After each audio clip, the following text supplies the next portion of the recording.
I'm Mo Rocca, and I'm excited to announce Season 4 of my podcast, Mobituaries. I've got a whole new bunch of stories to share with you about the most fascinating people and things who are no longer with us. From famous figures who died on the very same day, to the things I wish would die, like buffets. All that and much more. Listen to Mobituaries with Mo Rocca wherever you get your podcasts.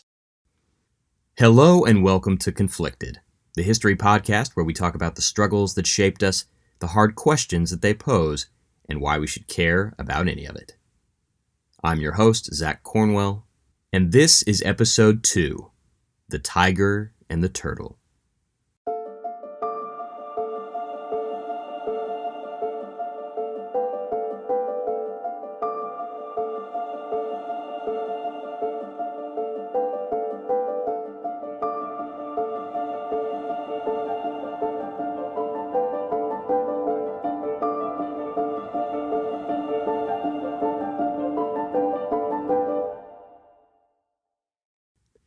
Tucked away in a sleepy suburban neighborhood in the city of Kyoto, Japan, there's a small, man-made hill.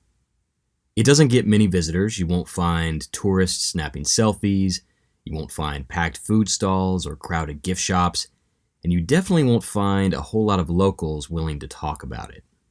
Historian Stephen Turnbull once called it, quote, Kyoto's least mentioned and most often avoided tourist attraction. Because this unassuming 35-foot hill, encircled by a simple iron gate and situated next to a children's playground, is a grim reminder of one of the most devastating conflicts East Asia has ever seen. A conflict so horrifying and violent that it has left deep, perennial scars on the countries involved for nearly 5 centuries. The cruelty of that war and the tremendous loss of life and suffering inflicted on the people who experienced it has resulted in a lingering resentment and enmity, the echoes of which can still be felt to this day. This place, this hill, is called Mimizuka, which in Japanese translates to ear mound. But centuries earlier, at the time of its creation, it was more accurately called Hanazuka, which means nose mound. And that's because, buried in the earth, forming the towering mass of this hill, are the remains of at least 38,000 severed human noses. Noses cut from the faces of Korean men, women, and children, packed into wooden barrels and shipped back to Japan as war trophies. It happened so long ago that many Kyoto residents don't even know what it is. It's just another quiet shrine in an ancient city filled with quiet shrines. You'd be hard-pressed to find a mention of it in any Japanese school textbook, and it's rarely featured in any tourist guidebook. This historical amnesia doesn't signify a lack of importance, but rather reinforces the existence of it. It is a deep source of shame for the Japanese, a bloodthirsty blemish on their history and the genesis of a rift between Japan and Korea that has never fully healed. And as hard as Japanese politicians have tried to expunge it from the cultural memory, the Koreans have never been able to simply forgive and forget. Our story begins 450 years ago in central Japan with a young peasant soldier named Hideyoshi. Hideyoshi had been born into a world of war. His entire life, Japan had been in a state of prolonged civil war. And it's not a two-sided conflict, as the term might suggest, but a suspended state of anarchy and infighting between hundreds of rival clans. Endless battles and blood feuds, assassinations and betrayals. At this time, Japan was not a unified country. In fact, the term Japan did not even exist yet. The country was an ugly mosaic of competing feudal warlords, each clawing for every scrap of land they could consolidate or conquer from their neighbors. Battles were often fought over the same patch of terrain, between the same combatants, between the same warlords, multiple times over. Entire generations were born, lived, and died in what was called the Sengoku Jidai, or the age of the country at war. This is what you might think of as the prototypical samurai period. Now that word, samurai, is so loaded with Hollywood baggage and decades of Western film culture that it's almost become a cliche. But this was the time period where they truly existed as we think of them. Career killers in service of feudal warlords called daimyo. So into this chaos stepped the young man Hideyoshi. He didn't come into this life with many advantages. He was poor, for one, a peasant, so destitute and so low on the totem pole that his family did not even have a last name. He was just Hideyoshi. And he couldn't exactly skate by on his good looks either. Hideyoshi was a notoriously ugly man. His peers called him the bald rat, a reference to his rodent-like facial structure. And if they got bored slinging that insult around, they'd switch it up and call him monkey face. And to top it all off, he was a scrawny and short guy, even for a malnourished peasant living 450 years ago. He clocked in at about 5 feet, 110 pounds. But Hideyoshi possessed something special, something intangible. He had what people today might call an it factor, some rare mix of sparkling intelligence, sharp instincts, and social cunning. You know what I'm talking about, right? I'm sure you've known people like this in your life. You can't quite put your finger on it, but there's just something special about them that draws people into their orbit. Something that makes them special, even if you can't quite put into words what exactly it is. Well, Hideyoshi was one of those people. When he was 21 years old, Hideyoshi entered into the service of an up-and-coming young warlord from the Oda family, a man named Nobunaga. Hideyoshi initially served as a lowly foot soldier, but his intelligence and resourcefulness quickly earned him more responsibility. He started out supervising firewood gatherers. Then he became a foreman of castle construction, until finally he caught the eye of Lord Nobunaga himself, who, impressed by the young man's ingenuity and talent, brought him in to his inner circle as one of his personal sandal bearers. Hideyoshi didn't know it yet, but he had just scored himself a gig that would alter the fate of Japan, Korea, and even China for centuries to come. When Hideyoshi first met Oda Nobunaga, the latter was a small-time warlord with few lands to his names. But Nobunaga was not like other Japanese lords. He was calculating, cruel, and a visionary battle commander.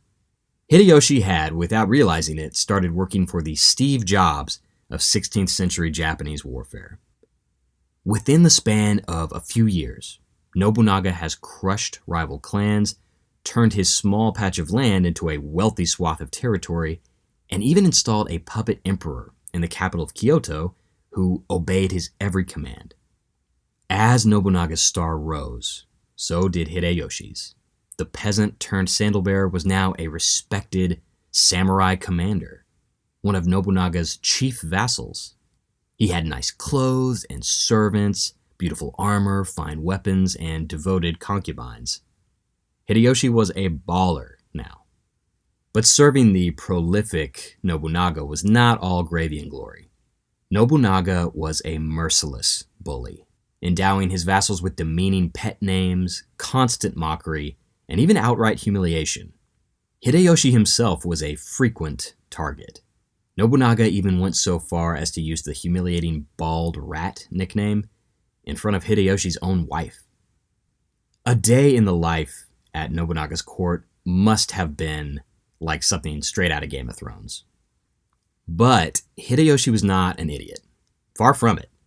He gritted his teeth through the petty insults and focused on achieving his master's ultimate goal, the slow and steady unification of the entire Japanese archipelago. Hideyoshi learned many things from his lord Nobunaga. Not only the arts of war, but the finer points of culture.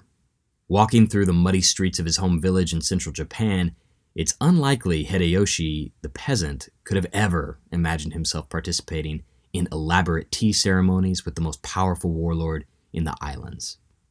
But here he was, against all odds, cradling delicate teapots and wearing the finest robes money could buy. As vicious and murderous as Nobunaga could be, There was another side to him that had a deep respect for cultural arts like poetry, tea, and theater. And Hideyoshi inherited these refined tastes from his ruthless overlord.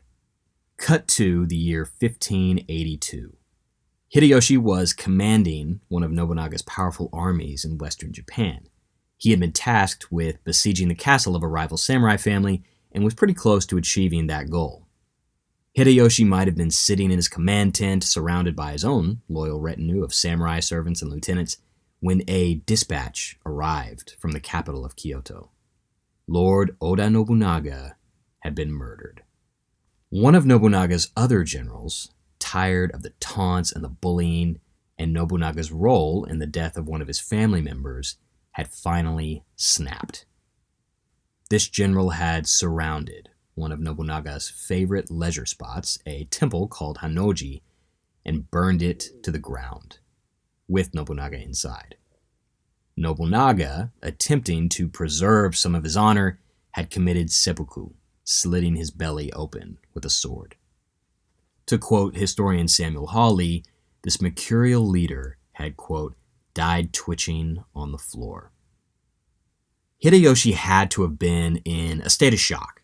His mentor, his lord, the man who had plucked him from obscurity and elevated him to become one of the most powerful samurai in the islands, was suddenly gone.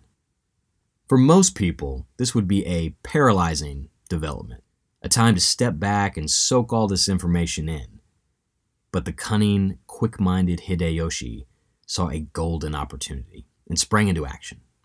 He quickly negotiated a ceasefire with the castle he was besieging and raced back to Kyoto with his army to confront the traitorous general. The two forces met on the slopes of a mountain just south of Kyoto on a hot July morning. By this time, Hideyoshi was an experienced field commander. Nobunaga had taught him everything he knew, and Hideyoshi used that knowledge to crush the traitor in a short, decisive battle. Nobunaga's murderer was soon captured, beheaded, and Hideyoshi himself presented the severed head in front of Nobunaga's grave, supposedly to appease his restless spirit. When he avenged Nobunaga, Hideyoshi didn't just put down a traitor and a rival, he secured a huge measure of legitimacy for himself. He quickly stepped into the power vacuum left in the wake of Nobunaga's death and continued the process of conquering the entire length and breadth of Japan, clan by clan, province by province, battle by battle.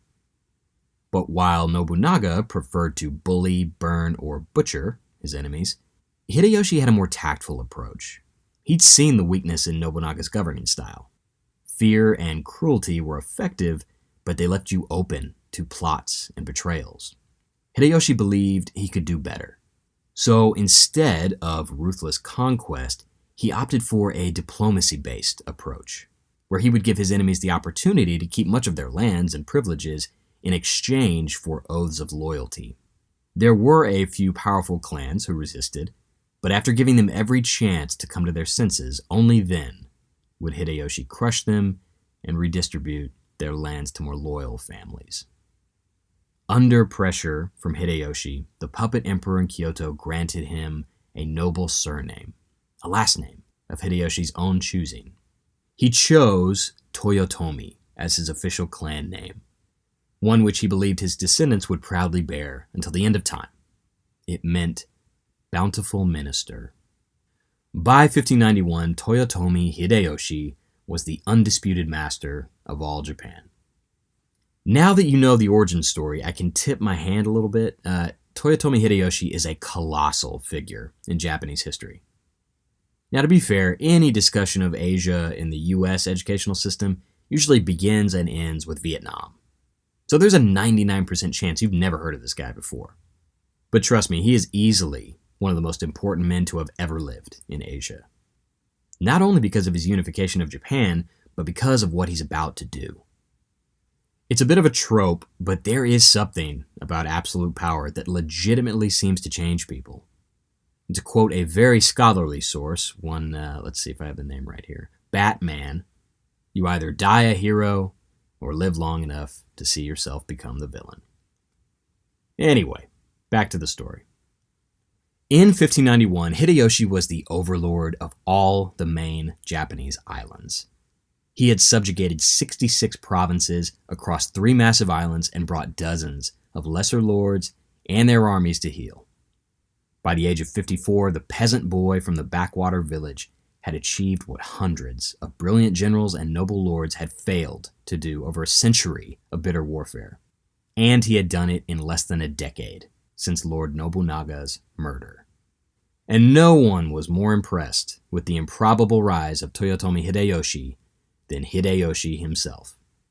And he wasn't content to live out his days presiding over his hard-won cluster of Pacific islands like a benevolent grandfather king.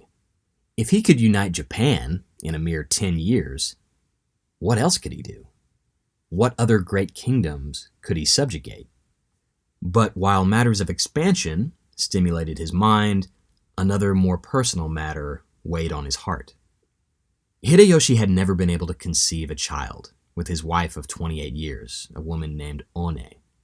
They had no doubt tried countless times, but eventually realized that it wasn't going to happen. And it's also worth noting that Hideyoshi was far from monogamous. He tended to mess around. Nobunaga even chastised him about it on one occasion, saying, and I'm paraphrasing here, "Monkey face, my dude. Quit wasting your time with all these side pieces, man. You've got a smoking hot wife at home. What's wrong with you?" But despite Hideyoshi's player status, none of those hookups had ever produced a child. Hideyoshi had all this wealth, all this power, and no children to give it to. No one to carry on his legacy and make his decades of struggle worthwhile. But then, almost out of the blue, one of his concubines became pregnant, and it was a boy. For Hideyoshi, this was nothing short of a miracle. He was overjoyed. His son was born small and sickly, but he was alive. Hideyoshi showers this little baby with attention and affection, fretting over his condition constantly. In one letter to the boy's mother, a woman named Yodo Gimi, Hideyoshi writes, quote, "You have sent me no word by letter, and I find myself very anxious. Is the young prince getting bigger and bigger? It is very important to give strict orders to your men that they should keep your place safe from fire. Around the 20th, I shall certainly see you and embrace the young prince, and on that night I'll let you sleep at my side. So wait for me." End quote. With his line seemingly secured, Hideyoshi's mind was free to focus on more ambitious projects. Because to the west, across the sea, there was a massive country, a land brimming with wealth and riches and resources just waiting to be taken. Its leaders were weak, its officials soft, and its armies disorganized. To Hideyoshi, it seemed China was ripe for conquest. It's not exactly clear when this idea started forming in his head, but once it did, he couldn't get it out. In a letter to his wife One, before he'd even finished unifying Japan, he said, quote, "Even China will enter my grip. I will command it during my lifetime." End quote. Like a weed, this obsession starts to take root and grow. Hideyoshi is absolutely convinced not only of his plan to conquer China, but the feasibility of it. Hundreds of years before Hideyoshi was born, before the Civil War tore the country apart, Japan had paid regular, yearly tribute to the emperors of China. But those collectors hadn't returned in a century. To Hideyoshi, that indicated that China's hold on its empire was weak, and that he could easily, as he put it, quote, "slash his way straight to Beijing."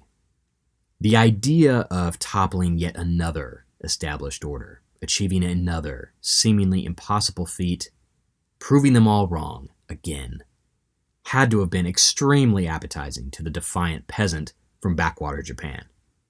But conquering China could also serve another useful purpose.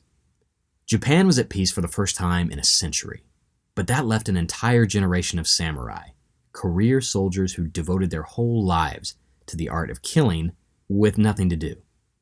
No other talents or trades to practice. The sole meaning of their lives had been war, and with no outlet for their very particular set of skills, how long would it take for the lesser lords under Hideyoshi to start hatching schemes and ambitious plans of their own? How long before this idle population of samurai plunged the country back into the endless cycle of civil war?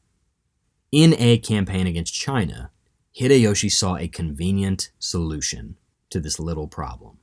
If he could direct his vassals towards an external goal, keep them busy fighting and dying for the glory of Hideyoshi, the bountiful minister, they couldn't threaten his power base at home. He could satisfy their appetites with rich new lands and promises of primo real estate on the Chinese mainland. Before long, he totally rationalized this plan in his mind. Not only did he want it to happen, he needed it to happen. If not for his own sake, for the sake of his young son, Tsurumatsu. If the boy was to grow up and inherit a true Japanese empire, Hideyoshi had to do this. There was no other way. So Hideyoshi starts planning this thing out, but he soon realizes he can't sail his army straight to China. The coast is too well defended, and his supply lines could never reach and support a direct invasion. He would need to find a different route. He would need to invade Korea.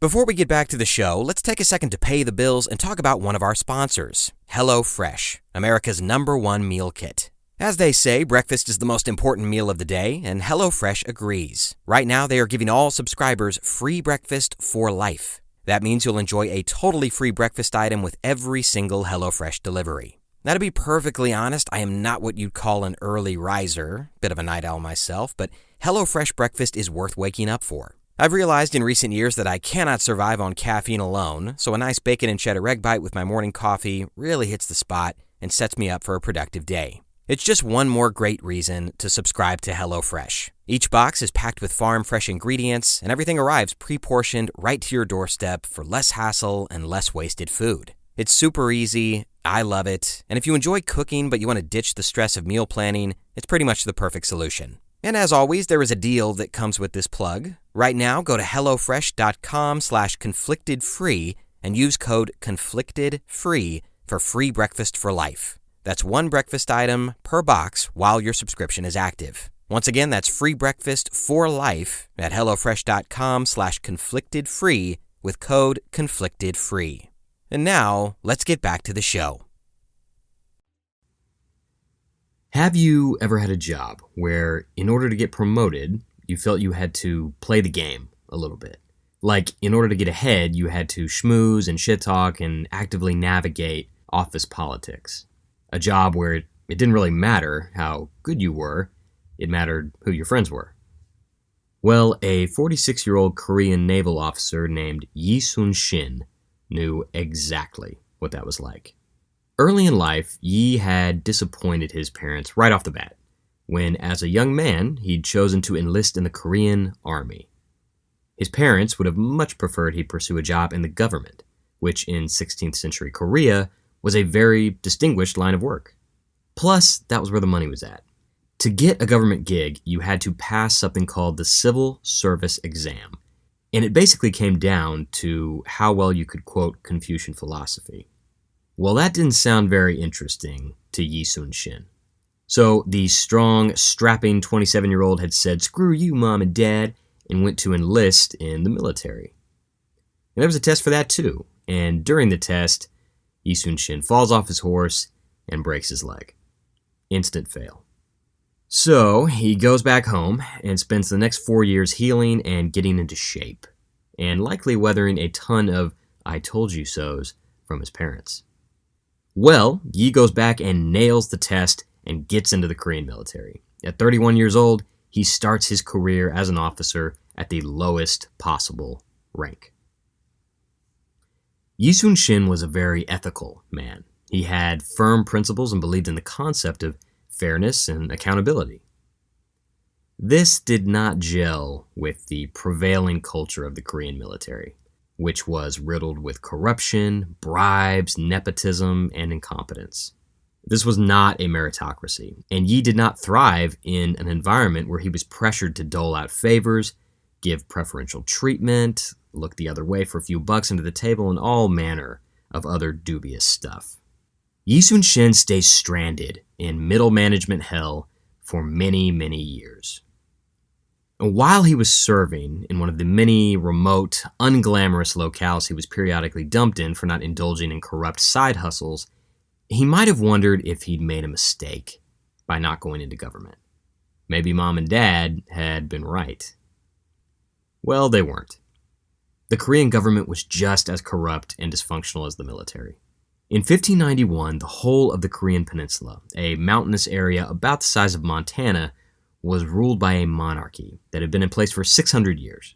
But beneath that august institution was a bloated, fetid bureaucracy.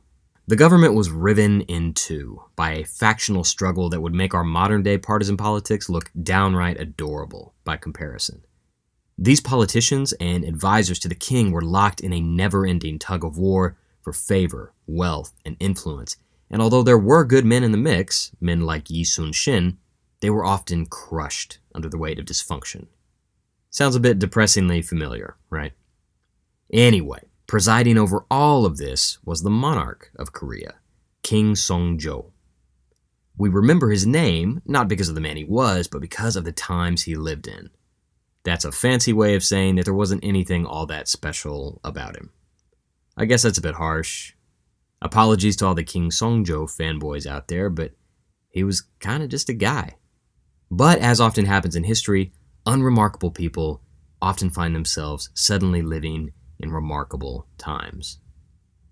On a cold February morning, a group of 25 foreigners arrive in the Korean capital city of Seoul. They're carrying a message. At the head of this procession was a young samurai from the cluster of distant islands the Koreans called Nippon, or the Rising Sun. The Koreans were specifically unnerved at the command this warrior had over his entourage, noting, quote, "He was young and fierce. The other Japanese all feared him. Prostrating themselves, they crawled before him, not daring to gaze upward." End quote. This strange procession is allowed into the court of King Song-jo, and they read a message, which they say is from their lord and master, a bountiful minister and supreme regent named Hideyoshi. The message read, quote, "When my mother conceived me, it was by a beam of sunlight that entered her bosom in a dream. After my birth, a fortune teller said that all the land the sun shone on would be mine when I became a man, and that my fame would spread beyond the four seas. I have never fought without conquering, and when I strike, I always win. Man cannot outlive his 100 years, so why should I sit chafing on this island? I will make a leap and land in China and lay my laws upon her. I shall go by way of Korea, and if your soldiers will join me in this invasion, you will have shown your neighborly spirit. I am determined that my name shall pervade the three kingdoms." End quote. The Koreans have no idea how to respond to this. Imagine it from their perspective. A scary-ass samurai just marched into your capital and read out a message from their, I guess, king, maybe, who's making claims of immaculate conception and professing plans to literally conquer the world. And not only that, he's asking for, demanding, your cooperation in an invasion of the most powerful political entity in the Eastern Hemisphere. First of all, this is a fundamentally offensive proposal. Korea and China were connected in almost every way, culturally, politically, economically. The Koreans thought of themselves as a little brother kingdom to their much larger neighbor. And the idea of turning against them and biting the hand that feeds was deeply repugnant to them. But King Song-jo, rather than dismiss this brazen delegation as a gaggle of insane people, wisely agrees to send a reciprocal delegation to Japan to see what this Toyotomi Hideyoshi guy is all about, if only to satisfy his curiosity. But he decides to cover his bases, and he sends another message to the southwest. to the Celestial Empire, to the Kingdom of Heaven, to China. The first thing to understand about China is that it's old. In Hideyoshi's time, it was already ancient. For 2 millennia, it had not only been a political power, but a cultural one. If Korea was the flower, China was the soil. It was the wellspring of philosophy, art, learning, literacy, and technology for the entire Asian world. In fact, Hideyoshi had written his demanding correspondence to the Koreans in Chinese characters. But in 1591, China is a troubled giant, a decaying hulk weakened by the same things that were destabilizing Korea: corruption, bribes, incompetence. During this time period, China is ruled by what's called the Ming Dynasty, headed up by a supreme leader in the form of an emperor. Chinese dynastic history has a general, fairly predictable flow, and it's more or less one big circle. Dynasties rise from disorder and political chaos, buoyed by a central figure or ruling family. This new regime usually spurs hope and prosperity, and the nation gets rich, and then decadent, and then complacent, and then corruption becomes commonplace. Liberties are stepped on, the people get resentful, rebellion occurs, and a new family or central personality rises to establish a new dynasty in the ashes of the old one. It's cyclical, but it's stable in a weird, paradoxical kind of way. China would always be China, but the emperor might have a different family name. No amount of turbulence could change the fact that China was a huge regional power with great wealth, resources, and a massive population from which to draw soldiers from. When the message from the Korean king Songzhou reaches the imperial palace in Beijing, the Chinese are also somewhat confused. As far as the Chinese were concerned, the Japanese were backward barbarians, an inferior people who were too busy incessantly fighting each other on their godforsaken islands across the sea. At the time, both the Chinese and the Koreans referred to them as dwarfs. So when this message about a threatening delegation from an up-jumped warlord named Hideyoshi arrives in the Forbidden City, the Chinese basically laugh it off. They tell the Koreans, yeah, whatever, this guy's clearly nuts. This entire letter is bluster, just relax. You might have to deal with some coastal raids or a little pirate activity, but nothing serious. You got this. Call us back when you have something worth our time, okay? Meanwhile, before this correspondence has even reached the Chinese, the Korean emissaries are stepping foot onto the shores of Japan. They are taken to Kyoto, the seat of Hideyoshi's authority. And they're led into a reception hall filled with Japanese courtiers, lords, and advisors, and at the head of the hall, they see a little, middle-aged man in a simple black robe. The Korean emissaries thought, quote, he looked short and common-looking, with the dark skin of a peasant, but his eyeballs gleamed, and rays of light shined upon his people. End quote. In that brief moment, the Koreans saw a flash of what dozens of Japanese lords had seen for years in Hideyoshi. An ugly, scrawny man imbued with a powerful, frightening intellect. These Koreans deliver their message in which they congratulate him on his unification of Japan and relay the hope that their two nations can have friendly relations. Hideyoshi sits there without saying a word, just looking at these men with his dark, shining eyes. He listens as it's translated to him into Japanese by an interpreter. Then he stands up, turns around, and walks out of the hall. The Koreans are confused and a little pissed off, honestly. They were expecting a little more pomp and circumstance. They expected someone a little more regal. They leave immediately, convinced that this rude, little up-jumped peasant could never pose any real threat to their kingdom, much less their big brother China. Hideyoshi went to sleep that night very content. In his mind, he had just received a tribute mission from the Koreans. They had ostensibly agreed to submit to his plans to move against China. All was good in the world. So obviously we have a massive miscommunication here. A message goes back to Korea from the Japanese, thanking them for their submission and agreement to the plan to invade China. Now, if you could just prepare your lands to receive our armies as we make our way through your country on our way towards China, that would be great. The Koreans are horrified at this miscommunication, so they send another letter back to Hideyoshi, clarifying in no uncertain terms that he cannot bring his armies into Korea, and if he moves against China, they have a serious problem. The message said, quote, "We shall certainly not desert our lord and father nation, China, and join with a neighboring nation in her unjust and unwise military undertaking. Moreover, to invade another nation is an act of which men of culture and intellectual attainment should feel ashamed. We shall certainly not take up arms against a supreme nation. As all the members of our nation are just and righteous persons, as well as cultured and intellectual in their attainments, we know how to revere our lord and father nation. We urgently hope that you will reflect on these things and will come to understand your own situation as well as ours. We would conclude this letter by saying that your proposed undertaking is the most reckless, imprudent, and daring of any which we have ever heard." You can imagine how well this goes over with Hideyoshi.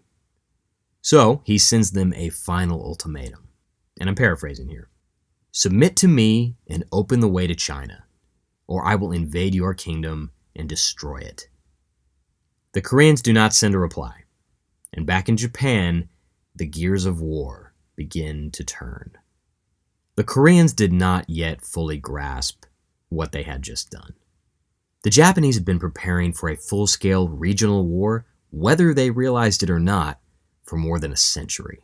The samurai had been fighting and killing each other, getting better and better, smarter and stronger and more vicious for generations. They were salivating for a new challenge. Hideyoshi had the dogs of war straining against their leashes. They were ready for a fight. The Koreans were not. They hadn't faced a large-scale conflict in generations. Most of the men serving in the Korean military had little, if any, real combat experience. The officers weren't much better. According to one Korean official, quote, "Not 1 in 100 officers knew the methods of drilling soldiers." End quote. They were woefully unprepared to repel any kind of invasion. A fact the long-suffering middle manager Yi Sun-shin was all too aware of. Despite the fact that he had a resume full of pesky things like ethics and scruples and a moral compass, the 46-year-old middle manager had recently swung a promotion. A big promotion, in fact. He'd made a few like-minded friends in the government who'd advocated for him and gotten him bumped up to an admiral role. Suddenly, he had a decent-sized fleet under his command. Once Yi Sun-shin has some clout, he goes to work, trying to remake the new fleet in his image. The way he accomplishes this is discipline. Very, very harsh discipline. He has his men whipped for even the most minor infractions, hoping that by setting such harsh punishments for small offenses, the idea of committing the big offenses would be unthinkable. And it worked. His men were soon some of the bravest and the most disciplined soldiers in the entire Korean military apparatus. But Yi Sun-shin wasn't content yet. He also had some ideas about the kinds of ships his men would be fighting in. He wanted something that would be impervious to any seaborne enemy, that could protect his sailors during battle and maximize the potential of the heavy iron cannons the Koreans had adopted from the Chinese. So he sits down with his shipbuilders and starts drawing up a prototype for a secret weapon.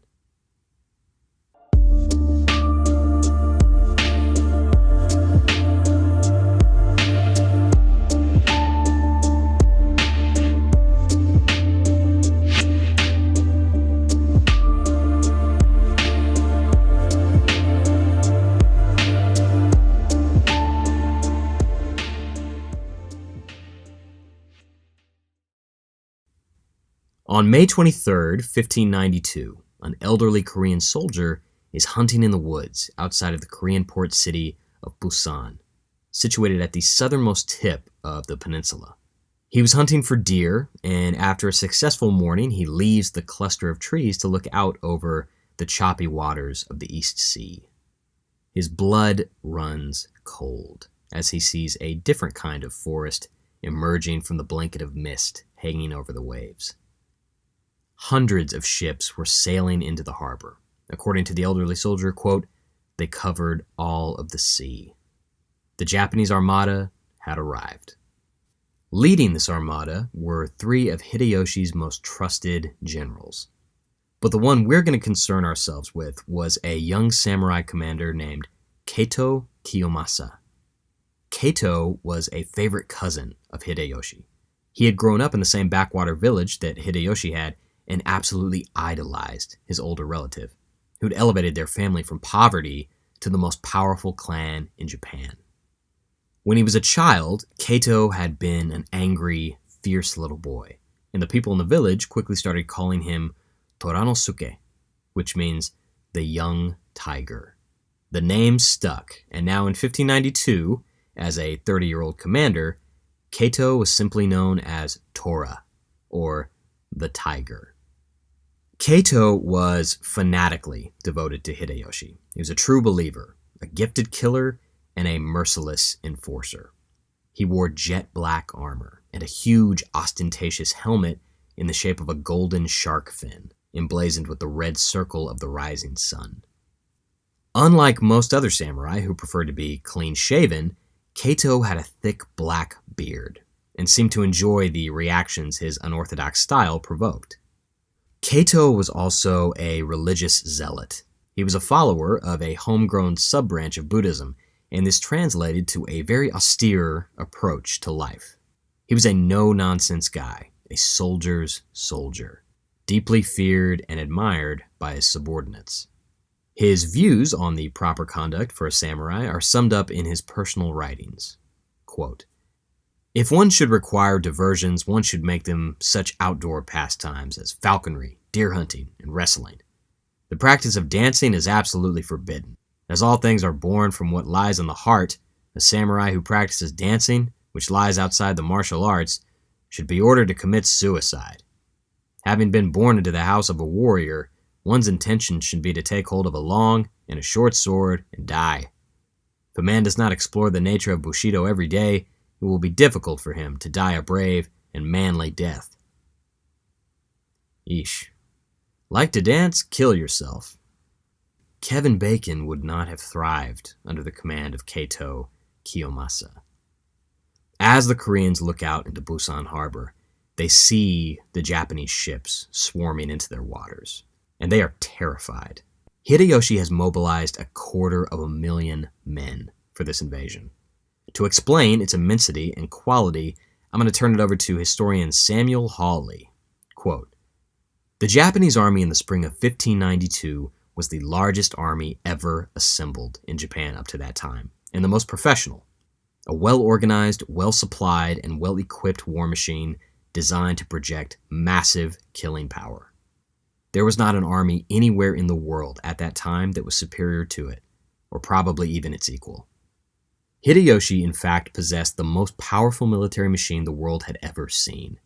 In Europe at that time, even the best armies would probably not have been a match for the disciplined forces of Alexander the Great. Against Hideyoshi, however, neither Alexander's hoplites nor any 16th-century European army would have stood a chance. The largest single-state armies in Europe rarely topped 50,000. End quote. As the Japanese army splashed ashore, the sight would have been awe-inducing for the Koreans. Samurai encased in scaled black armor with blood-red flags fluttering on their backs. They would have worn helmets decorated with showy extensions like deer antlers and bull horns. Some helmets would have been shaped to look like rabbit ears, seashells, or butterfly wings. Over their faces were grotesque war masks, carved to resemble the expressions of demons and ghosts. They carried curved swords, the famous katana, which historian Stephen Turnbull called the finest edged weapon in the history of warfare. Blades that could easily cut through bone. On their flags, you would have seen family crests featuring flowers and birds and elaborate Buddhist symbols, even the occasional Christian cross. In fact, many Japanese soldiers, especially from the southern island of Kyushu, were practicing Christians. This was the result of contact with Jesuits from Portugal. The Europeans had introduced their religion to Japan, but they'd also brought something else: guns. Behind the higher-ranking samurai came thousands of peasant soldiers armed with muskets. They would form tight formations and fire in concentrated volleys, sending a wall of lead towards enemy soldiers. Guns had only been around for about 50 years in Japan, but Hideyoshi's mentor, the visionary Lord Nobunaga, had instantly seized on them as being the future of warfare. Before he was murdered, Nobunaga taught his student Hideyoshi how to incorporate these strange new weapons into his armies. And the great thing about guns, Nobunaga realized, was that they were as cheap as they were deadly, and took almost no time to learn how to use. While a samurai had to spend his entire adult life mastering the use of the sword, the bow, and the spear, you could teach a peasant how to use a musket in the better part of an afternoon. Hideyoshi had taken his master's innovative thinking to heart and now brought all that knowledge to bear against the Koreans, who'd never seen anything like the thin, devastating firearms they referred to as, quote, dog legs. The Koreans, like the Chinese, were experts in large gunpowder cannons, but a portable, accurate gun like the Portuguese musket was a whole new ballgame. So the Japanese assault the port fortress overlooking Busan Harbor. The musket fire is incredibly effective, and it just tears the Korean soldiers to pieces, who are wearing no armor at all. According to one of those soldiers, the white-hot lead balls, quote, fell like rain. The Koreans cannot stand up against this furious assault and quickly surrender. What followed was absolute slaughter. As one samurai remembered, quote, taking no notice of the calls for mercy, our troops rushed forward and cut them down, slaughtering them as a blood sacrifice to the god of war. Both men, women, and even dogs and cats were beheaded. End quote. Holy shit. The Japanese established a beachhead and quickly moved deeper into the country. In a kind of 16th-century blitzkrieg, they move insanely fast into the interior, covering serious ground and crushing every army the Koreans sent against them. In only 20 days, they had made it all the way to the Korean capital of Seoul, 300 miles to the north. That's roughly the same pace that Hitler's armies moved through Poland in 1939. Before the Japanese arrive at the capital, King Songjo and his court flee for their lives into the remote northern regions of Korea. He sends his 2 sons and heirs into hiding in the east of the country. And in contrast to the unstoppable power of his armies, Hideyoshi, holed up in his palace back in Kyoto, is fragile and racked with grief. His son, the toddler Tsurumatsu, had died several months earlier. The jewel of his life, the precious baby whom he'd wanted to bequeath a world-spanning empire, was gone. Hideyoshi is heartbroken, and in his grief he is beginning to feel his old age. His eyesight is getting very bad, he has virtually no appetite, and now his only son was dead. But when he receives word from across the East Sea that Korea had apparently been conquered in less than a month, he gets a shot of life back into him. This was the news he needed, and he starts making plans for the invasion of China. He starts drawing up governmental structures for how he wants to divide power in his new empire. And to give you an idea of just how confident he was, here's a letter he sent during this time. He said that some lords, quote, would be liberally rewarded with grants of extensive states near India, with the privilege of conquering India and extending their domains into that vast empire, end quote. Hideyoshi had completely fallen in love with his own legend. He not only envisioned a Pan-Asian empire, but one extending into India as well. Sadly for him, a former middle manager turned admiral had other plans. While the young tiger, Kato Kiyomasa, and the rest of the Japanese commanders are tearing through the papier-mâché defenses of the Korean army, Admiral Yi Sun-shin is putting the finishing touches on his secret weapon. He and his shipwrights had constructed a small number of specially made warships, designed specifically to counter the Japanese weapons. Admiral Yi called his creations turtle ships.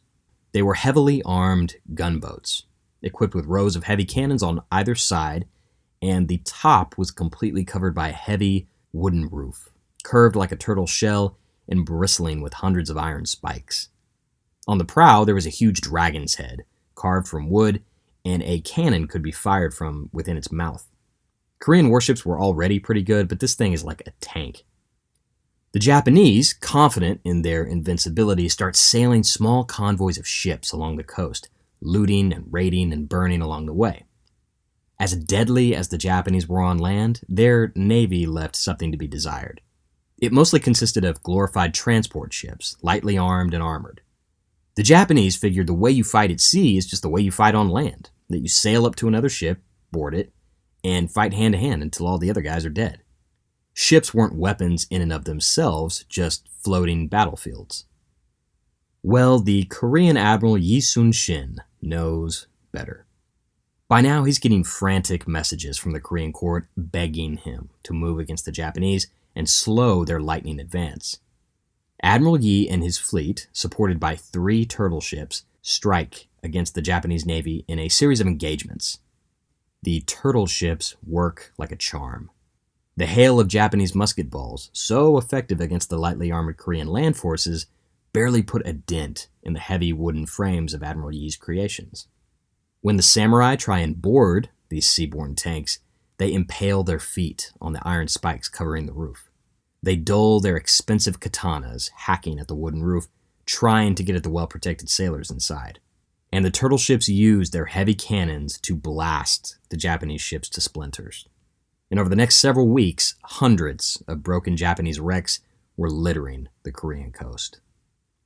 One Korean sailor described the remnants of a sea battle that had washed up on the shore and been buried by Japanese survivors. Quote, "There were charred bones and severed hands and legs scattered on the ground, and blood was spattered everywhere, turning the land and sea red." End quote. As good as things are starting to look at sea for the Koreans, mainland Korea is still being devastated. Kato and his fellow samurai are turning every city and town they enter into a hellscape of destruction, murder, and rape. Hideyoshi had actually specifically ordered his men to take it easy on the Korean people. In his mind, Korea would soon be a Japanese territory, and he didn't want the people to hate their new overlords. But Hideyoshi was far away, and the tiger was off the leash. But human life and dignity were not the only casualties of the Japanese invasion. Priceless cultural and historical records were being lost almost every day. Temples and shrines that had stood for hundreds of years were burned to ash.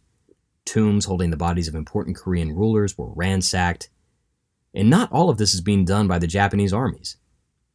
When King Songjo left the capital of Seoul and fled north with his court, he dealt a huge psychological blow to his people. They felt abandoned. And soon they're looting and robbing and burning their own cities in a fugue state of greed and grief. Personally, I think this is one of the biggest tragedies of the war. So much priceless history was casually destroyed. There are things that we will never know, never see, never read. An entire culture was being gutted, and no one seemed to care. There was a minor miracle, though. The Koreans were very dedicated to chronicling their own history, and they kept exhaustive, objective records on every single reign of every single king. And when a king died, they'd write it all up and create 4 identical copies of the document. The copies would be sent to 4 vaults in different parts of the country, so that if anything happened to one, they'd have 3 other backups. In the early months of the war, the Japanese had already found and destroyed 3 of these 4 vaults, and turned centuries of historical memory to dust. The 4th and final city holding this wealth of knowledge is soon besieged by the Japanese, but miraculously they manage to hold out. The samurai get impatient and move on to bigger, better targets. In that moment, the history of Korea had been saved. The samurai lord Kato Kiyomasa, the tiger, who the Korean soldiers were now referring to as the demon general, was getting irritated. They had captured Seoul in less than a month, and still the Korean court had not surrendered. They couldn't find the king anywhere. They had a vague idea of where he was, but if they moved to capture him, he would just slip away. And on top of all this, a bitter rivalry was developing between the Japanese commanders, each one wanting to earn themselves more glory and look good in front of Hideyoshi. The 30-year-old Kato was the hungriest of them all. So he takes his army northeast to subdue one of the last corners of the country. Kato's army covers a huge amount of ground, miraculously fast, easily brushing aside any Korean resistance. All told, when measured from the starting point of the invasion to the northernmost point Kato reaches, historian Samuel Hawley says the distance was, quote, almost equivalent to Napoleon's march from Paris to Moscow in 1812. Along the way, Kato gets a little bored. We know he's not a fan of dancing or theater or anything frivolous like fun, so he gets his kicks going hunting, specifically tiger hunting. You can actually find tons of block print paintings of Kato from later periods depicting him crunching through the snow or navigating a dense bamboo forest towards a snarling tiger. He would spear them, skin them, and send their pelts back to Japan as gifts for Hideyoshi. The tiger nickname had become very literal. As Kato marches northward, he stumbles across a local village, the leader of whom says he has 2 important prisoners that they'd like to give to him.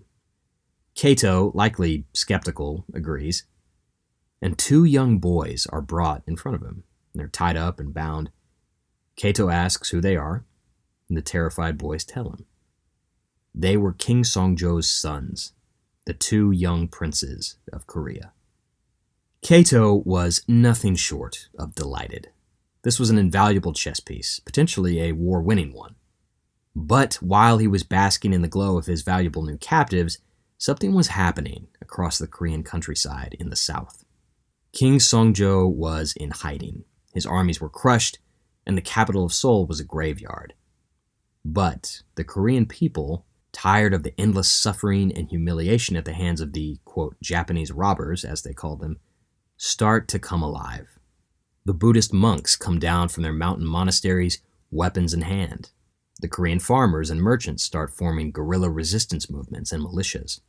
And before long, the Japanese find themselves in the center of an angry, swarming beehive of vengeful Korean civilians. These groups start launching small-scale attacks at Japanese forces all over the peninsula. Nothing big or decisive, but little prods and pricks designed to chip away at the invincible strength of the Japanese war machine. The other factor plaguing the Japanese is a lack of supplies and food. Admiral Yi Sun-shin's victories on the southern coast had destroyed the Japanese Navy's ability to establish supply lines to their armies in the field. Every day that those vital arteries of new supplies and men remained closed by Admiral Yi, the weaker and weaker the Japanese got. And if that wasn't bad enough, the sleeping giant to the southwest had woken up. China, now fully aware of the threat Hideyoshi posed, had answered Korea's call for help. A huge Chinese army was on the way. The Korean army may have been a stranger to real war, but the Chinese army was not. They'd had plenty of practice putting down raids and rebellions, and their commanders were competent and often very brave. The Koreans are overjoyed to finally have some help, and with this massive relief force, they push the starving Japanese forces out of the northern city of Pyongyang, then the capital city of Seoul. The Japanese are being driven back south, harassed by guerrillas, pursued by the Chinese, and wasting away from cold and hunger. One samurai, remembering the experience of the retreat, wrote, quote, "Wounded men were abandoned, while those who were not wounded but simply exhausted crawled along the road. It is a cold country. There is ice and deep snow, and hands and feet are burned by the snow, and this gives rise to frostbite, which makes them swell up. The only clothes they had were the garments worn under their armor, and even men who were normally gallant resembled scarecrows on the mountains and fields because of their fatigue, and were indistinguishable from the dead." End quote. The Japanese forces, once a fearful thing to behold, were now a pitiful sight. The Chinese send an emissary to the demon general, Kato Kiyomasa in the east, whose army is also retreating south. The Chinese tell him to lay down his weapons and surrender immediately. First, Kato tells them that he has King Songjo's 2 boys, the princes. Then he picks out a young woman from the group of Korean prisoners, a girl who was said to be the most beautiful in the entire country. He ties her to a tree, and with the Chinese emissary watching, impales her with his spear. As the Japanese armies evacuate and continue their march to the coast, the Koreans find what's left of their cities and towns. To quote historian Samuel Hawley again, cities and towns lay in ruins from Busan to Pyongyang. Families were scattered, children abandoned, the weak and the elderly left behind. Refugees, driven either by the loss of their homes or terror of the Japanese, wandered from place to place in search of food. But there was little for them to find, for fields had been abandoned throughout the land, and cultivation had almost ceased. Starvation gripped the peninsula, and soon a full-fledged famine. He goes on, quote, "When I entered the capital with Ming soldiers," recalled National High Commissioner Yu Song-myung, "I saw that scarcely 1 in 100 citizens still remained. Those few people to be seen were all starving.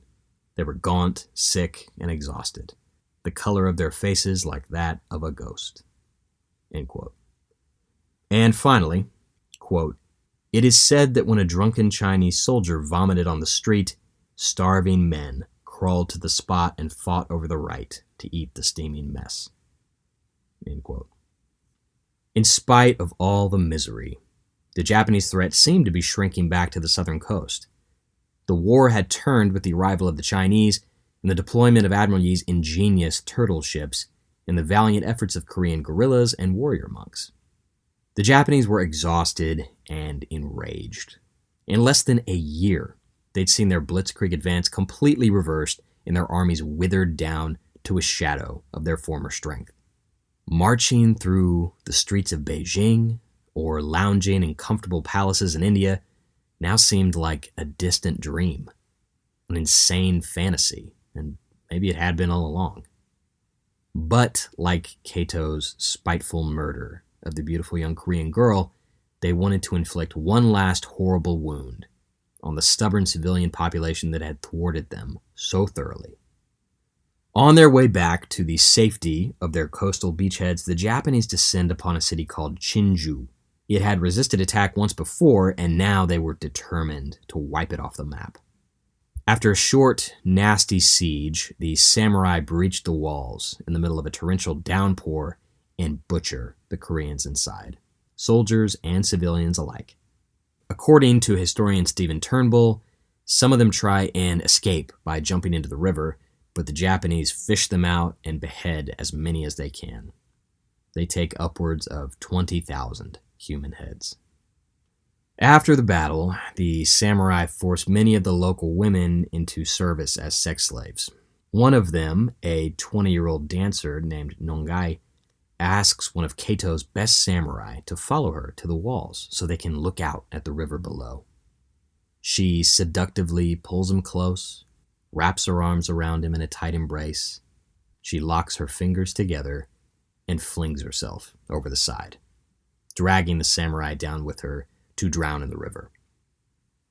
There's a shrine still standing in South Korea today called Righteous Rock that honors her story. Kato and the other generals go berserk on what remains of the city. I'm going to quote Hawley again, quote, "They did not leave a cow or dog or chicken alive. In a frenzy of revenge against a nation that refused to be conquered, they pulled down the walls and burned all the buildings. They filled the wells with stones. They cut down every tree. When the destruction was finished, Chinju ceased to exist." End quote. The decision to destroy the city had not been an impulsive one. It wasn't a vicious last-minute call made by the demon general in a fit of bloodlust. In fact, the bountiful minister Hideyoshi, furious at the reversal of fortune in Korea, had personally ordered this horrific massacre from the halls of his plush palace in Japan. The wise, diplomacy-loving Hideyoshi had slowly become just as bloodthirsty as his long-dead mentor, Oda Nobunaga. But rather than reflect on the way absolute power had affected him, he enjoyed a life of frivolity and comfort at his palatial castle at Fushimi, known as Momoyama, or Peach Mountain. There, he threw elaborate costume balls, where the most powerful lords in Japan would come to pay tribute. One of these balls had a theme, where the aristocrats would attend dressed as commoners. They got a big kick out of coming as everything from reed merchants and monks to nuns and melon vendors. Quote, as for Hideyoshi, he wandered among his guests as a melon hawker, dressed in a black hood, robe, and wide-brimmed hat, calling out, "Melons, melons, get your nice fresh melons." End quote. Hideyoshi also enjoyed theater, and he commissioned plays to be written about his victories and achievements. In a display of mind-boggling narcissism, the almost 60-year-old Hideyoshi chose to play himself in these compositions. You can almost see him straining under the beautiful samurai armor he'd worn in his youth and doddering around on stage, stiffly reciting dialogue he'd likely dictated to the playwright. Around the same time that Kato and the other samurai commanders are butchering and raping their way through the doomed city of Chinju, Hideyoshi is weeping with joy at Peach Mountain.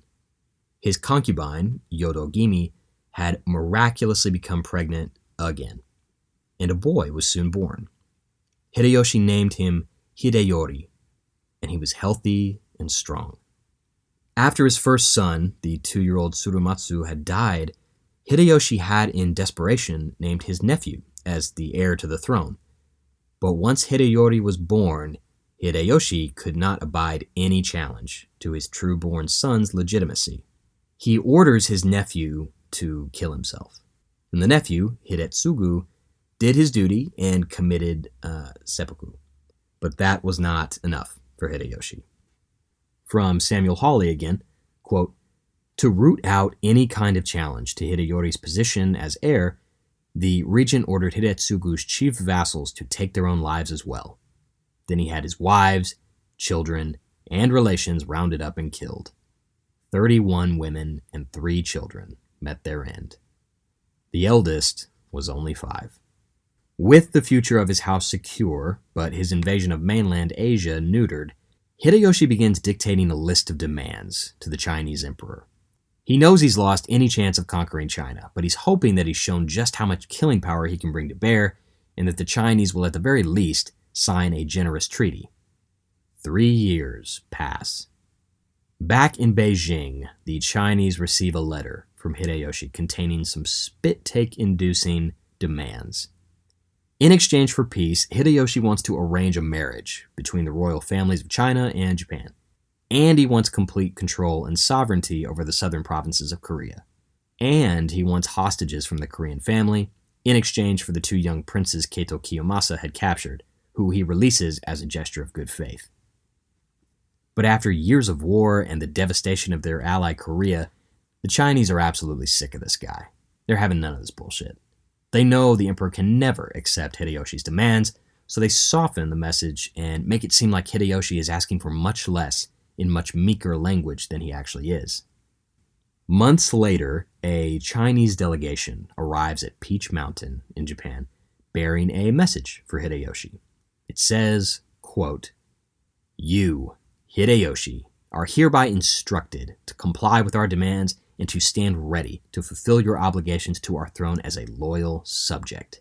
You are also instructed reverently to conform with the imperial desire and to maintain your everlasting existence by following the imperial guidance and by cheerfully obeying our imperial commands."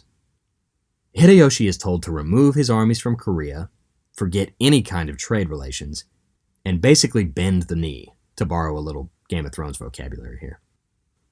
Hideyoshi had likely not felt that humiliated and disrespected since he was a young man, when Oda Nobunaga had regularly laughed at him and called him the bald rat. Shaking with rage, he sends word to his loyal enforcer, the demon general Kato Kiyomasa, that the war was back on.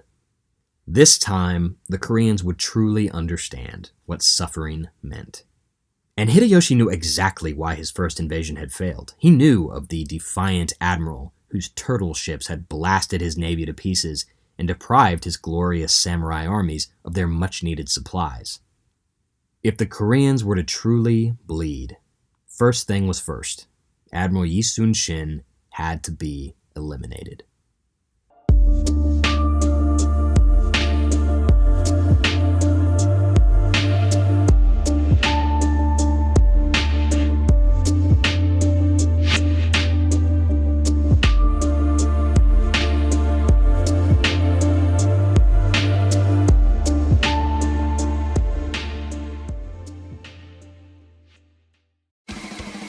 Science! Science! Science! Science! Science! Hello, podcast fans. Want to get weird with us? Come check out the Mad Scientist Podcast. We're a weekly show that looks at the history, philosophy, and hard facts behind your biggest paranormal questions. Did the government really pay for a psychic spy program? Yes! Is it true that surgery got its start in grave robbing? Yes! Can a roller coaster really kill you? Legally, we can't say so for sure, but sometimes, yes! Join myself, Chris Cogswell, and my co-host, Marie Mayhew, as we examine the science, philosophy, and history behind the strange and unusual.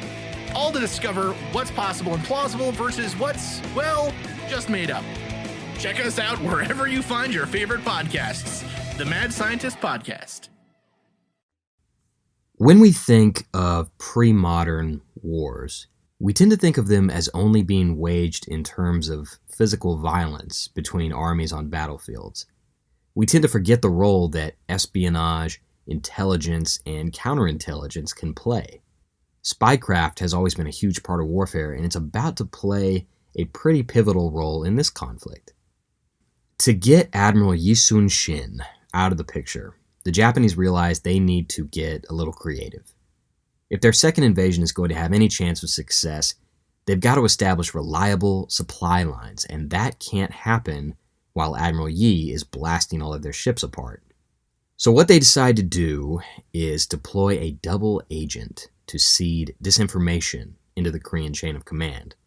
The goal was to sow chaos and exploit the factional nature of the Korean government. So a Japanese spy, a guy named Yojiro, walks into a Korean army camp and says he wants to defect to the Korean side. He says he's tired of fighting in Hideyoshi's pointless war and wants to make a home for himself in Korea. To prove his loyalty, he offers a bombshell piece of information. According to Yojiro, the hated Kato Kiyomasa, the demon general himself, would be traveling down the coast via ship, and Yojiro knew the exact time and location of this voyage. For the Koreans, this was an incredible opportunity, a chance to capture and kill the commander who had inflicted so much suffering and destruction over the last several years. So, word gets sent up the chain to King Songjo. He'd only recently gotten his two sons back, the princes that Kato had kidnapped, and so the king is chomping at the bit to get this guy. He emphatically gives us permission to move forward with this operation and sends word to Admiral Yi Sun-shin to intercept, capture, and kill Kato. Admiral Yi is instantly skeptical. It all seems a little too good to be true, and he wasn't exactly psyched about sending his navy out at a specific time to a specific place dictated to them by a shady defector. He smells a trap, honestly. So he holds off on going, wanting to gather a little more info. A few weeks pass, and Yojiro soon comes back and says, "Well, guys, you missed your chance. Kato got away." In fact, the information had been a lie in the first place. Kato was not traveling anywhere. He was safely guarded in a coastal fortress, well protected by his army. But the Korean king doesn't know that. All he knows is that Admiral Yi Sun-shin disobeyed a direct command and let a potentially war-winning opportunity wither on the vine. The king, in a fit of rage, orders Admiral Yi stripped of his rank, imprisoned, and tortured within an inch of his life. Yi's buddies at the court beg the king not to execute him for insubordination. They're like, "Look, this guy's a hero. He's the reason we still have a country at all right now." And King Songjo relents, but he demotes Yi Sun-shin from admiral to the lowest possible rank and exiles him to the mountains. In his place, he promotes one of Admiral Yi's rivals, an incompetent drunk named Won Kyun, to supreme command of the Navy.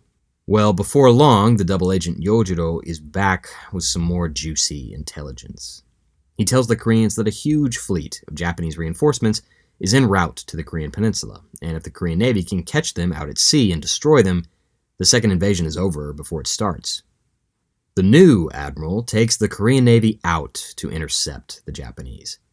Unfortunately, Yi Sun-shin's instincts about the double agent were correct, because the spy warns the Japanese, and on August 20th, 1597, the Koreans sail headfirst into an ambush. To quote a different admiral, a space admiral, "It's a trap." As many as 1,000 Japanese ships are waiting for the Koreans in full battle formation. And this time, Admiral Yi Sun-shin is not there to outmaneuver them. In a matter of hours, the entire Korean Navy has been completely destroyed. Hideyoshi was pleased. Now, unhindered by Korean naval activity, his samurai were free to do what they had returned to Korea to do. Hideyoshi told his commanders, quote, "Mow down everyone, universally, without discriminating between young and old, men and women. The clergy and the laity, high-ranking soldiers on the battlefield, that goes without saying, but also the hill folk, down to the poorest and the meanest, and send the heads back to Japan." Hideyoshi had just sanctioned a full-scale genocide against the Korean people. Kato Kiyomasa and the other generals go to work. They butcher and behead every Korean they can find. And the numbers are staggering. They kill so many that the Japanese quickly realize sending heads back to Hideyoshi is impractical. So instead, they cut the noses off the severed heads, pack them in barrels, pickle them with salt, and send them back to Hideyoshi. It's also gruesome and sensational that it's tempting to think of it as like a hyperbole or an embellishment, or like a colorful bit of Korean propaganda. But it is not. And we know it's not because the Japanese kept exhaustive records of the severed noses they took, and which samurai took them. There were even designated nose collection officers whose sole job it was to catalog, count, and ship these trophies. Here's an example of some of those records. Kikawa Hiroie's men took 437 noses on the 11th of September, 1597. Nabeshima Katsushige's men took 1,551 noses 2 days later. 300 noses for Kuroda Nagamasa a week after that. 10,040 more for Kikawa Hiroie a week later. In a single day. All of these noses are sent back to Hideyoshi and gathered in a massive pile in the center of Kyoto. This became the Mimizuka, the nose mound, which still stands in Kyoto to this very day. I've seen it, and it's huge. The obscenity of it is made even worse by the fact that it is directly next door to a children's playground. While this daily slaughter is going on, the disgraced Admiral Yi Sun-shin is wasting away in an isolated mountain cabin. But after the destruction of the Korean Navy, the king sends a messenger begging for his help. They've got nowhere else to turn, and they need his guidance and intuition now more than ever. Admiral Yi takes control of what's left of the Navy. He only has 13 ships left. 13 vessels with which to defeat the Japanese. All of his famous turtle ships, the secret weapons that had so effectively countered the Japanese during the first invasion, were gone, destroyed along with the rest of the fleet at the double agent's ambush. But Admiral Yi wasn't ready to throw in the towel just yet. Even after he had been tortured and humiliated at the hands of the very country he was trying to defend, he was determined to find some way, however hopeless, to stop the Japanese. So what he decided to do was lure them into a final, decisive battle, a last stand. And the Japanese are all too willing to oblige him. They sent a huge fleet of ships to pursue Admiral Yi and kill him once and for all. They find him and his 13 Korean ships waiting for them at a place called the Myeongyang Straits. The Koreans are in a single line on the far side of a narrow channel. Admiral Yi instantly sees how outnumbered he is. The Japanese have a numerical superiority of about 20-1. But he doesn't run away. He has a plan. Admiral Yi's plan was to bait the much larger Japanese fleet into following his ships into this narrow, thin little strait where the currents were very, very strong And by limiting the space in which the Japanese could fight, he'd nullify their numerical advantage. Korean ships could fight the Japanese ships in small batches rather than being engulfed all at once. And also, that strong current was going to keep the Japanese ships locked within the strait, capable of only sluggish movement so they couldn't escape. Now, if you're about to have a decisive, climactic battle, the rule is that you have to give an epic speech. That's just how it is. And Yi does give an epic speech, and we actually know what he said that day. And it goes a little like this, quote, "We are under orders from the king. Since the situation has reached this extremity, we must resolve to die together. Why should we hesitate to repay the royal bounty with our glorious deaths? There is only one choice for us now to make, victory or death. And those who cling to life will find death. Those who seek death will find victory." So the battle begins, and it plays out exactly as Admiral Yi Sun-shin had planned. The Japanese have to engage the Koreans in small groups, and those currents start throwing their ships off course and send them smashing into each other. All the while, the Korean cannons are just roaring and shredding them apart. In the thick of the fighting, a high-ranking samurai commander is killed, and Admiral Yi orders his body pulled out of the water. Then he has his men chop the samurai's body into pieces, and has the head and limbs nailed to the mast to frighten the Japanese. It works. The Japanese turn tail and run, and many of their ships are destroyed by the turbulent currents and cannon fire from the Korean fleet. In the end, Admiral Yi had stopped the Japanese armada without losing a single ship. According to survivors, Yi's flagship stood, quote, "like a castle in the middle of the sea," end quote. And things were not going great for the Japanese elsewhere either. The Chinese army had returned to combat Hideyoshi's second invasion, and now Kaito Kiyomasa found himself holed up in his coastal fortress surrounded on all sides in the dead of winter. The Chinese and the Koreans had the tiger cornered. A siege ensues. Kaito is nearly killed when a cannonball shears one of his bodyguards in half. And on top of all the constant attacks, the Japanese have barely any food, and it's freezing cold. Samuel Hawley says that Kaito and his men resorted to eating their horses, then single burnt grains of rice, then they eat the mud off the walls. To stay hydrated, they drink their own urine. But, just as defeat looks certain, a reinforcing Japanese army comes to their rescue, and the Chinese and Korean forces are driven off. Shortly after, Kaito receives some bad news from Japan. Toyotomi Hideyoshi is on his deathbed. As a young man serving under the visionary warlord Oda Nobunaga, Hideyoshi had no doubt cut an impressive figure, riding at the head of his armies, wearing his trademark helmet that featured a fan of golden spikes, meant to evoke the rays of the sun. A long life of glory, wealth, and conquest was laid out before him. Hideyoshi looked much different now.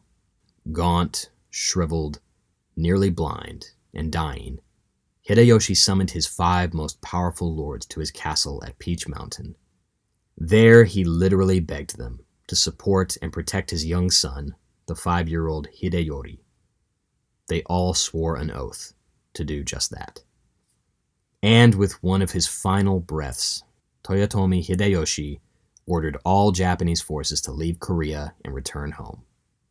His last words were supposedly something like, quote, "Don't let my samurai become ghosts in Korea."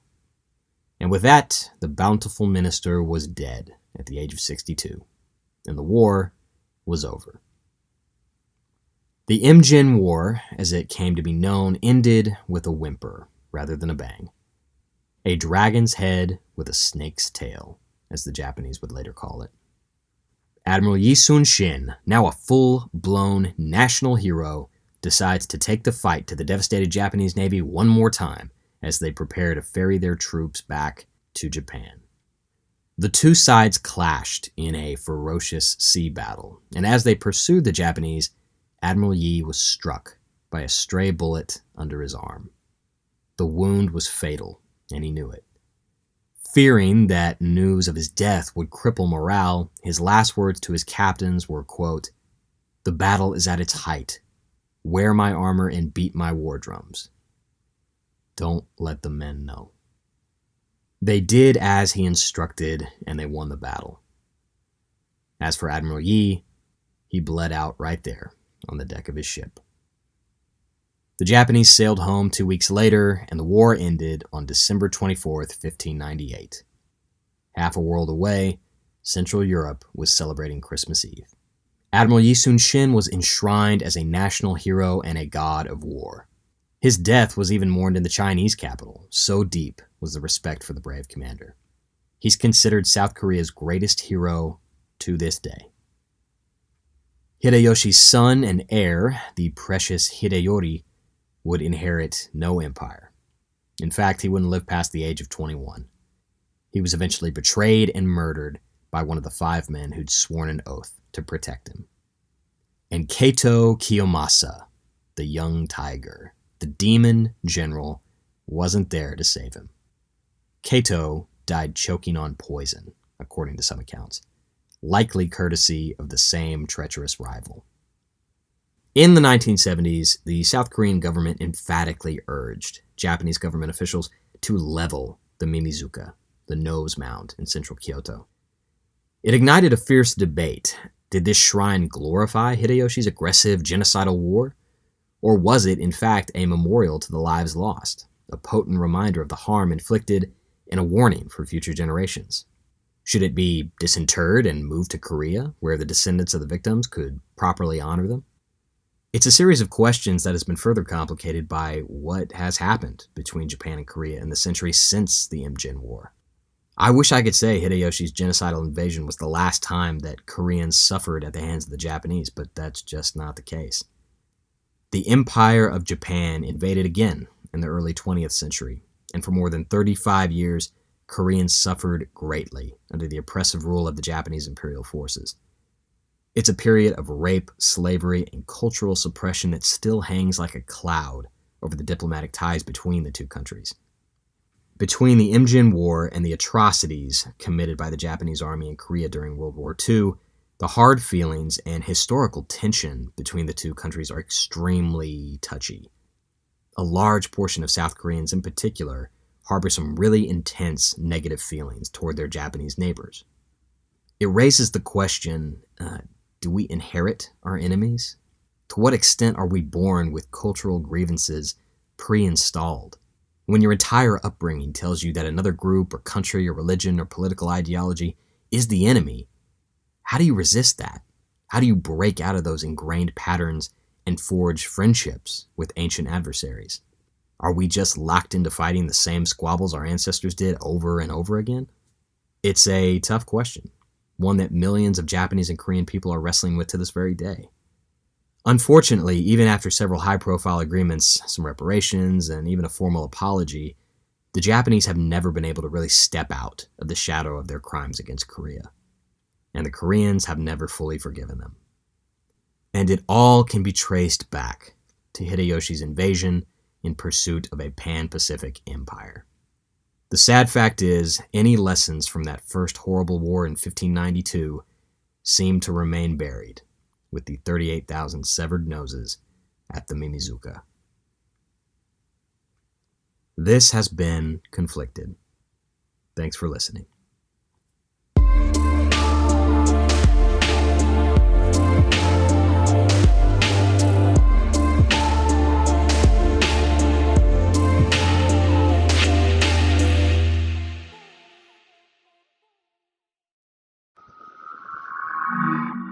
We all enjoy a little mystery. Every other week, One Strange Thing presents forgotten stories from America's newspaper archives. They all have something in common, a single element that can't quite be explained. Join us on One Strange Thing, and you'll hear about a man who was literally stricken with genius. A 21st century child who remembered piloting a World War II bomber. A mysterious, unidentifiable blob in Texas. And then there was the lizard man stalking through small-town South Carolina. From cryptids and disappearances to modern-day miracles, One Strange Thing brings you stories that are very real. and just a little otherworldly. Subscribe now, wherever you listen.